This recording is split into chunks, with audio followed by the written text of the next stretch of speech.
다음으로는 이정일 방크 책임연구원님께서 자랑스러운 한국의 역사와 문화라는 주제로 교육을 진행해 주시겠습니다.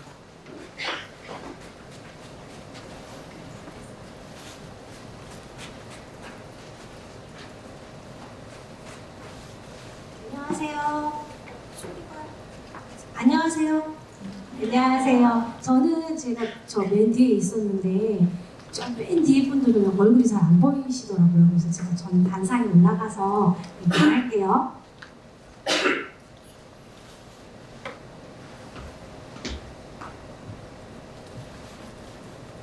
다시 한번 단상에 올라왔으니까 다시 인사를 할게요.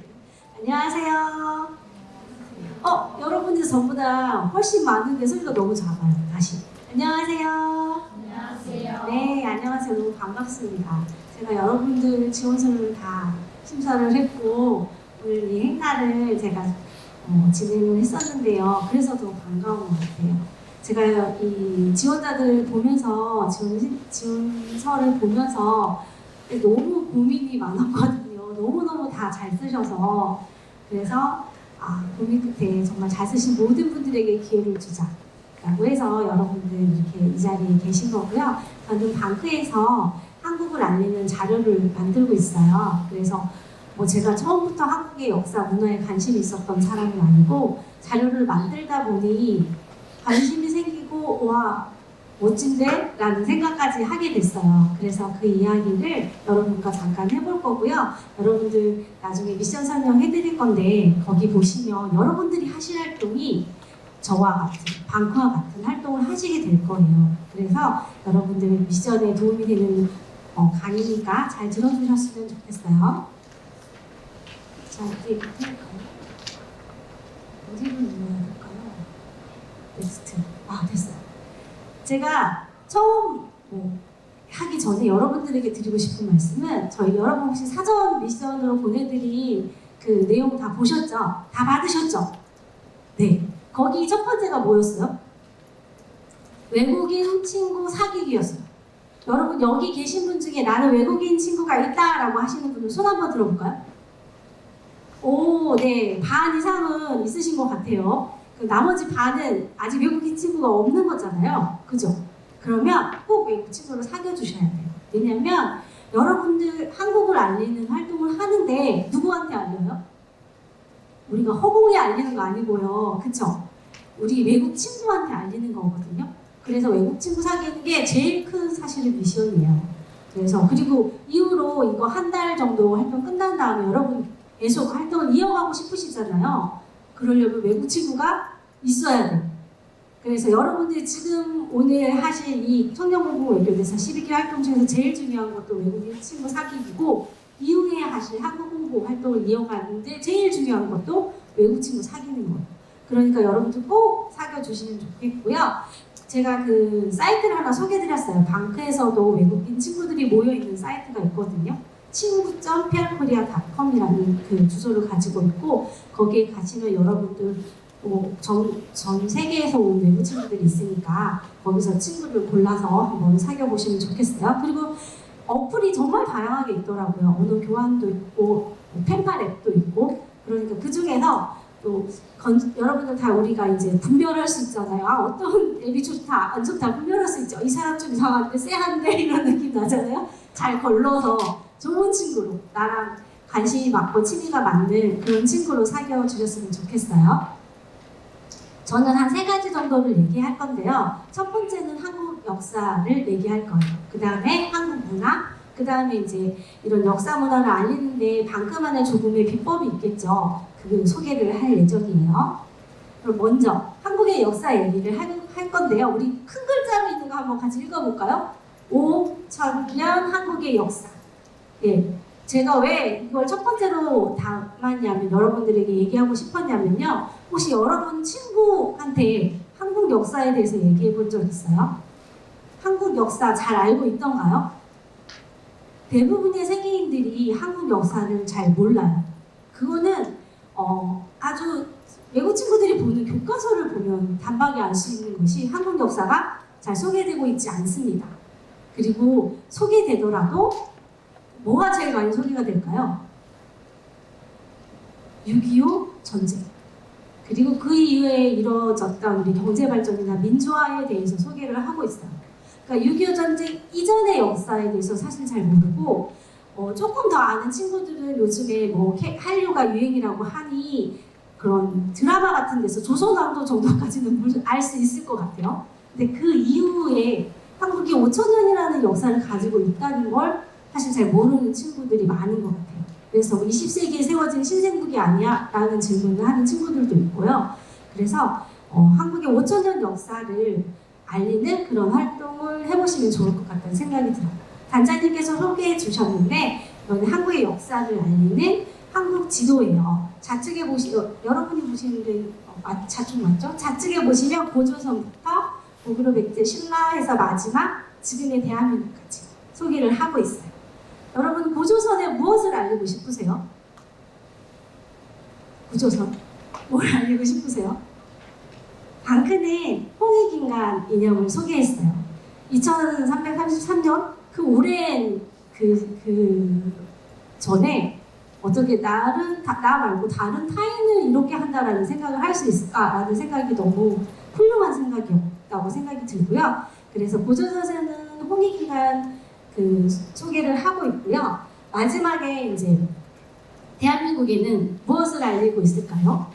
여러분 지금의 대한민국 뭘 알리고 싶으세요? 한류? 뭘 알리고 싶으세요? 저희는 통일을 그 주제로 잡았어요. 생각해보니 역사 문화를 공부하면 더욱 그런 생각이 드는 적이 있었는데 이 역사와 문화를 함께 공유하는 나라가 있구나 라는 생각이 정말 번개처럼 번뜩 난 적이 있었어요. 그러니까 우리가 뭐 한 나라야 라는 한 역사와 문화를 가진 나라였어 라는 그냥 그 교과서에서 보던 거 말고 그게 정말 어느 순간 제 생각에 머리에 확 들어오는 생각이 드는데 그렇구나 라는 생각이 들었어요. 그래서 언젠가 하나가 되었으면 좋겠다는 생각이 들어서 저희는 통일을 지금의 대한민국의 주제로 삼았어요. 그렇게 해서 한국의 5,000년 역사를 알리는 지도이고요. 그 다음에 두 번째, 한국의 역사 중에서 어떤 걸 알리냐? 같이 읽어볼까요? 시작! 한국 독립운동. 여러분은 한국 독립운동에 대해 어떤 생각을 가지고 계신가요, 혹시? 일제강점기 어떠세요? 전 예전에 일제강점기 하면 너무 우울한 거예요. 너무 슬픈 거예요. 그런 생각이 들어서 사실은 같은 시기에 우리는 정말 세계에 소개를 해도 부끄럽지 않은 독립운동 역사가 있는데 그걸 제가 놓치고 있더라고요. 그래서 한국의 독립운동 그리고 그 역사와 그 독립운동가를 알리는 활동을 하고 있는데요. 잠깐 여러분들 같이 생각해 보셨으면 좋겠는 게 일제강점기 혹시 대일항쟁기라는 말 들어보셨어요? 네. 끄덕끄덕 하시는 분이 있어요. 일제강점기 주체가 누구예요? 일본. 그쵸? 대일항쟁기 주체가 누구예요? 우리요. 대한민국이요. 우리나라. 이게 분명히 우리의 역사인데 주체가 바뀌었다라는 생각이 들었어요. 그래서 이게 같은 시기를 말하고 있지만 전혀 다른 개념을 가지고 있구나 라는 생각이 들어서 제가 독립운동 역사를 좋아한 이후로는 대일항쟁기도 같이 쓰면 좋겠다 라는 생각을 하고 있습니다. 이 지도는 제가 이거 따져봤더니 한 6개의 한국 홍보 자료가 합쳐져서 최종 뒤에 뒷면까지 있으니까 7개의 한국 홍보 자료가 합쳐져서 이 자료가 나온 거예요. 이 우측에 보시는 이 자료는 3.1운동 자료예요. 3.1절 얼마 안 남았죠? 네. 우리나라 3.1운동 1만 명 이상 봉기했던 그 지역을 지도에 표시를 했고요. 그 밑에는 전국의 3.1운동 유적지를 소개를 했어요. 여러분들 3.1운동에 얼마나 많은 사람들이 참여했는지 알고 계신가요? 아세요? 얼마나 앞에 계신 분? 우리가 몇 명이나 참여했을까요? 네. 거의 전 국민이라고 사실 해도 과언이 아닌 게 200만 명이 참여를 했거든요. 근데 200만 명 하면 감이 안 오잖아요. 당시에 우리나라 국민 전체가 2천만 명이었대요. 그럼 200만 명이면 10분의 1. 10명 중에 한 명이 3.1운동에 참여를 한 거예요. 정말 이런 독립운동 역사가 없고 정말 훌륭한 독립운동 역사라고 생각이 들고, 그래서 우리가 어디를 가도 3.1운동 유적지가 있는 겁니다. 정말 많은 사람들이 참여를 했기 때문에. 그리고 그 옆에 보시면 세계지도 안에도 우리 독립운동 유적이 있거든요. 어디에 제일 많을까요? 우리 독립운동 역사 유적지가 중국. 중국에 제일 많아요. 왜냐면 중국 만주 지역 중국으로 건너가서 독립운동을 했잖아요. 그렇죠? 중국, 일본을 비롯해서 유럽 그리고 동남아시아에도 저희 유적이 있더라고요. 그래서 소개하는 그 내용을 담았고요. 밑에 보시면 독립운동가들 소개를 하고 있어요. 이게 처음에는 그냥 안창호 선생님, 김구 선생님 이런 유명한 독립운동가들을 소개하고 있다가 보니 정말 200만 명이 참여했는데 우리가 모르는 독립운동가들이 훨씬 많을 거 아니에요. 그래서 우리에게 잘 알려지지 않은 강우규 뭐 이런 분들을 소개하고 있어요. 여러분 혹시 서울역에 가보신 적 있어요? 서울역 앞에 혹시 청동 동상이 있는 거 알아요? 어떤 노인의 모습을? 맞아요. 그분이 강우규라는 독립운동가예요. 혹시 들어보셨어요? 모르셨죠? 네, 저도 몰랐어요. 근데 거기 진짜 엄청 크게 청동 동상이 있더라고요. 근데 이 사람이 왜 있지? 라고 했는데 거기가 이 분이 독립운동을 했던 의거지더라고요. 네, 일본의 신인 총독의 마차에 폭탄을 던진. 이때 이분의 나이가 64세? 5세? 네. 정말 그 당시에는 64세, 5세면 정말 엄청난 노인이시잖아요. 그렇죠? 근데 그분이 그럼 의거를 하셨다는 거. 네, 그런데 저희가 잘 모른다는 거. 심지어 청동 동상도 있는데 혹시 다음에 한번 가실 일 있으면 거기 한번 꼼꼼히 읽어보시고 사진도 찍어보시면 좋을 것 같다는 생각이 들고요. 그 다음에는 우등한 건 아닌데 저희가 남성, 여성으로 나누게 된 게 여성 독립운동가에 대해서 소개를 했어요. 왜냐면 여러분 여성 독립운동가 아시는 분 있어요? 있어요? 있잖아요. 유관순 있잖아요. 그죠? 그 다음에 아시는 여성 독립운동가 있어요? 기억이 잘 안 나죠? 이랬어요. 저도 이랬어요. 대부분의 사람들이 그런 것 같다는 생각이 들었어요. 그래서 여성 독립운동가를 소개하는 저희가 자료를 만들었고 여기서 소개해드리고 싶으신 분은 남자연 여성 독립운동가. 여러분 혹시 암살이라는 영화 보셨어요? 네, 거기에 전지현 그 역할로 나오신 그분의 모티브가 됐던 분이 남자연 선생님. 네, 만주에서 독립운동을 하시며 실제로 어떤 그 일제 요인의 암살을 기도했다가 잡히셨거든요. 이분도 굉장히 나이가 많으신데 그런 활동을 하셨어요. 그래서 그런 우리가 모르는 여성 독립운동가들이 엄청 많다. 우리가 이 기회에 좀 알려야겠다라는 생각이 들었어요. 그러고 보니 한 세봤더니 한 50분 되더라고요. 훨씬 많겠죠? 여기에 소개되지 않은 독립운동가들이. 네, 그래서 여러분들도 그 알리는데 같이 해주시면 좋을 것 같다는 생각이 들었고요. 이 지도의 뒤를 넘기면 3.1 독립선언서가 나와요. 여러분 3.1 독립선언서 읽어보셨어요? 이게 옛날에 한자어로 되어 있어서 저는 오등은 자해라 뭐 이렇게 시작되는 그런 한자어 어려운 독립선언서를 저희가 배웠었는데요. 그러다 보니 지금의 여러분들이 그리고 어린 친구들이 이해를 못하죠. 그래서 저희가 현대 한국어 시작해서 영어, 중국어, 프랑스어 이렇게 해서 13개 언어로 저희 3.1 독립선언서를 번역을 했어요. 네. 저희 이렇게 30방과 안에 13개 국어를 하는 사람이 계신 건 아니고 저희 회원 중에 여러 해외에 계신 분들도 계시거든요. 그분들이 같이 봉사에 참여해 주셔서 번역을 하게 됐고 이 모든 내용들이 여러분 꿈.피알코리아.com 앞에 좀 전에 여기 독립운동가의 꿈이라는 사이트를 저희가 만들었어요. 그래서 독립운동가 여기 계신 분들 다 소개를 하고 이 뒤에 보시는 13개의 3.1 독립선언서를 다국어로 소개하는 그 내용이 다 있어요. 여러분들이 알리실 때 참고하시면 좋겠고요. 그 다음에 소개드리고 싶은 분이 외국인 독립운동가예요. 한국의 독립운동에 외국인들도 참여를 했어요. 얼마나 했을까요? 많이 했겠죠. 많이 했는데 저희가 훈장을 받고 그러신 분은 90여 명이 계시더라고요. 근데 저희 혹시 외국인 독립운동가 아시는 분 있어요? 있어요? 나는 아는 분이 있다. 없어요? 네, 이 여성만큼이나 알려지지 않은 분들이 외국인 독립운동가인 것 같아요.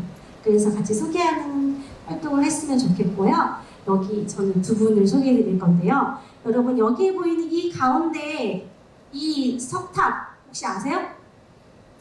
국립중앙박물관에 가보셨어요? 거기 1층에 경청사지 10층 석탑이라고 오롯이 만든 석탑이 있거든요. 혹시 기억나시나요? 이 경청사지 10층 석탑이 일제시대예요.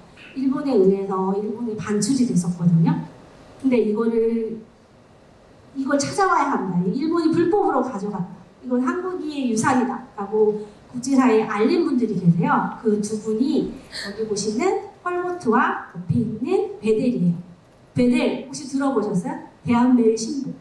그 신복, 그 사장님. 네, 영국분 베델. 그리고 옆에 호멀버트는 미국분.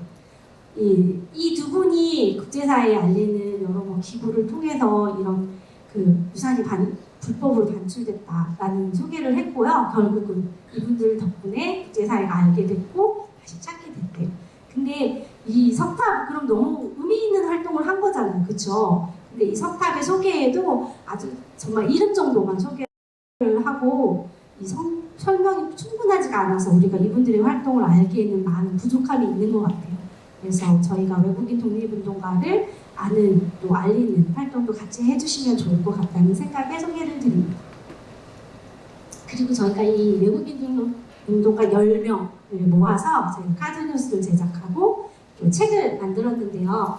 아까 앞에 이분은 헐버트라고 네, 헐버트고 옆에 분은 산업운동과 아주 관련이 있으신 분이에요. 스코필드 들어보셨어요?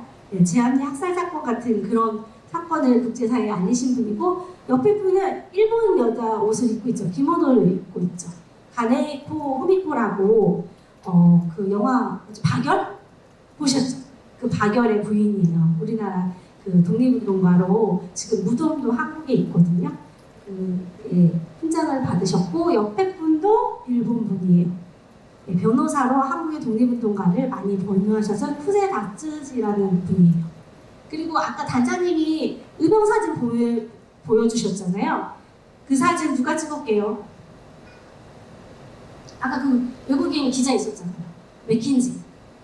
그 맥킨지도 저희가 그린 건 가운데 계신 이분이 맥킨지 닮아서 그렸거든요. 그분도 우리 독립운동가예요. 생각해보니 외국인 독립운동가가 한 일도 많고 여러 이야기가 있죠. 우리가 잘 모르죠. 네, 그래서 그런 것들을 같이 알리는 이번 기회에 알리는 활동을 했으면 좋겠습니다. 그리고 이제 문화유산 소개를 한번 해볼게요. 우리나라는 유네스코가 전 세계의 유산들을 지정하거든요. 아세요 혹시? 네. 그래서 제가 그냥 편의상 유형유산, 그 다음에 무형유산, 기록유산이라고 소개를 했는데 우리 인류가 함께 지켜나갈 가치가 있다. 그런 유산들을 지정을 해요. 근데 무형유산 16개, 유형유산 16개, 여기는 이제 자연유산과 같이 포함이 되고요. 그 다음에 무형유산 22개, 기록유산 18개가 있습니다. 그리고 계속 이게 지정이 되고 있어요. 작년에도 장난극이가 무형유산으로 등재가 됐어요. 세계 무형유산으로. 그래서 계속 업데이트가 되고 있는데요. 지금 이런 우리의 유산들을, 우리 유산을, 우리 문화를 알리는데 그리고 유산들을 같이 소개하면서 통해서 같이 알리면 좋겠다라는 생각을 해서 이런 유산들 소개를 제가 조금 할 거예요. 창덕궁. 창덕궁은 유네스코가 지정한 세계 유산이거든요. 네. 근데 저는 이때 좀 의문이 들었어요. 왜냐면 창덕궁 옆에 경복궁이 있잖아요. 훨씬 크고 제1의 궁궐이잖아요. 경복궁이. 근데 왜 옆에 있는 창덕궁이 지정이 됐을까라는 생각이 들었거든요. 근데 아주 큰 차이가 있어요. 창덕궁은 두 번째, 경복궁 짓고 나서 두 번째로 지은 궁궐이거든요. 조선에. 근데 이거 조각도를 보시면 이게 포인터가 될까요? 됐다. 이 조각도를 보시면 이게 창덕궁의 조각도예요. 근데 일반적인 궁궐의 모습과는 많이 다르죠. 네, 뭐가 달라요? 대부분의 궁궐은 이렇게 일자축을 이루며 좌우로 정각을 거의 쌍둥이처럼 배치를 해요. 그래서 좀 더 위험 있는 모습을 보이거든요. 창덕궁은 여기 앞에 막 정각이 있는데 매우 자유롭게 펼쳐져 있고 그 뒤에는 다 숲이죠. 네. 왜 이렇게 궁궐을 졌을까요? 여기 그 유네스코의 설명, 저희가 등재됐을 때 설명을 보니 그 설명이 그랬거든요. 한국의 궁궐 건축의 특징을 잘 보여준다. 한국 궁궐 건축의 특징이 그럼 뭐예요? 이거예요.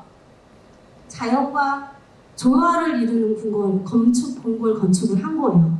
여기는 원래 언덕 지역이었고요. 뒤에는 그래서 건축을 하기에는 좀 어려운, 좋지 않은 땅이었어요. 그래서 앞에 비교적 앞쪽엔 평평한 곳에 건물을 짓고 뒤에는 이렇게 그냥 그대로 살려서 후원을 배치한 거예요. 이게 우리나라 궁궐 건축의 특징이라고 소개를 하고 있어요.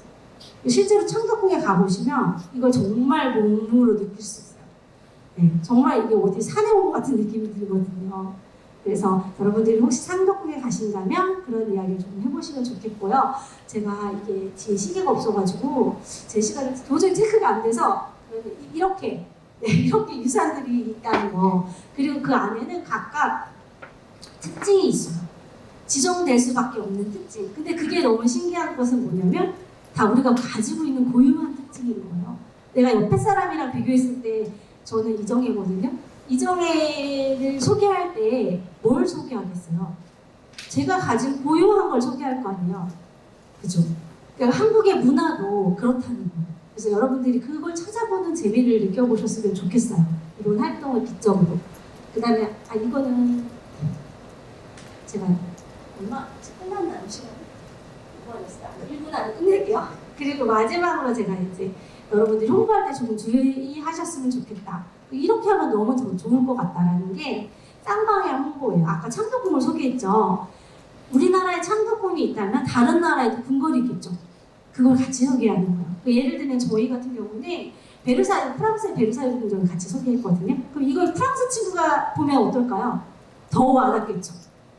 이게 정말 재미있게도 세계에 정말 다양한 문화가 있어서 우리가 비교할 수 있는 또 다른 점은 뭔지 비슷한 점은 뭔지를 소개할 수 있는 그런 것들이 있어요. 그러니까 그걸 찾아서 소개해보시면 좋을 것 같고요. 마지막으로 저희가 계속 이제 자료를 만들 거잖아요. 뭘 만드실 거예요? 디지털 자료를 만드셔야 돼요. 영상이나 카드뉴스, 포스터 혹은 내가 능력이 있다. 그러면 이런 메타버스 자료를 만드셔도 돼요. 디지털 자료의 가장 좋은 점이 뭘까요? 시간과 공간을 초월해서 모두에게 알릴 수 있다. 너무 좋죠. 네. 그러니까 여러분들 이 디지털 자료를 꼭 잘 염두해두시고 방크에서 만든 자료들 너무 많잖아요. 거기 다 사이트에 소개해드렸으니 그거 보시고 만들어주시면 좋을 것 같아요. 네. 그리고 마지막으로 진짜 하고 싶은 거 외국인 친구 꼭 사겨요. 그리고 제가 예전에도 생각을 했었는데 한 사람이 한 명의 독립운동가, 한 사람이 하나의 문화유산만 알려도 다 알겠구나. 세계 사람들이. 그런 생각이 들었거든요. 그래서 여러분들도 이렇게 지원해주시고 이런 멋진 활동에 함께 해주셔서 너무 감사하다는 말씀드리고 이 마음을 가지고 한 달 뒤에 또 제가 합격했어요 라고 발표할 수 있었으면 좋겠습니다. 열심히 활동해주세요. 감사합니다.